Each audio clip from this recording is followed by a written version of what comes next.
बिहार में जो election commission की जानिब से इंटेंसिव रिवीजन के नाम पर जो वोटर लिस्ट अब बनाई जा रही है, मैं तेलंगाना के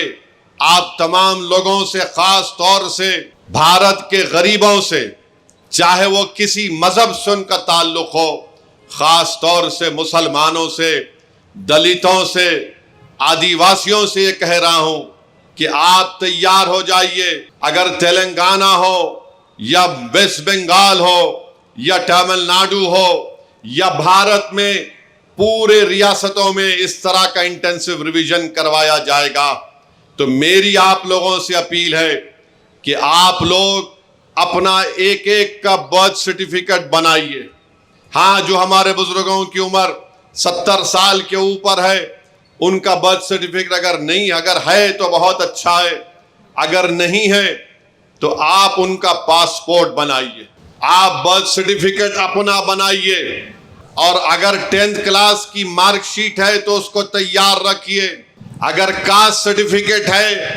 उसको तैयार रखिए, अगर नहीं है तो बनवाइए, पासपोर्ट नहीं है तो बनवाइए, बर्थ सर्टिफिकेट नहीं है तो बनवाइए। अगर कोई रिटायर्ड पेंशनर है तो जो पेंशन का आर्डर मिलता है उसको उठाकर रखिए। अगर आपको 2 BHK का सर्टिफिकेट मिलता है कि आपको 2 BHK दिया गया, उसको उठाकर हिफाजत से रखिए। अगर जमीन गवर्नमेंट ने आपको अलॉट की तो उसको उठाकर रखिए। अगर आप गवर्नमेंट के मुलाजिम हैं या थे, उसका ID कार्ड उठाकर रखिए,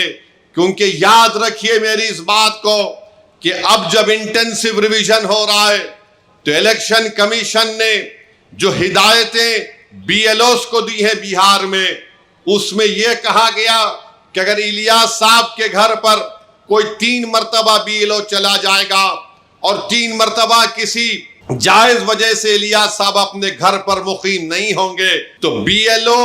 उसकी इत्तला ERO को और AERO को देगा, और ये AERO और ERO को इख्तियार हासिल है कि वो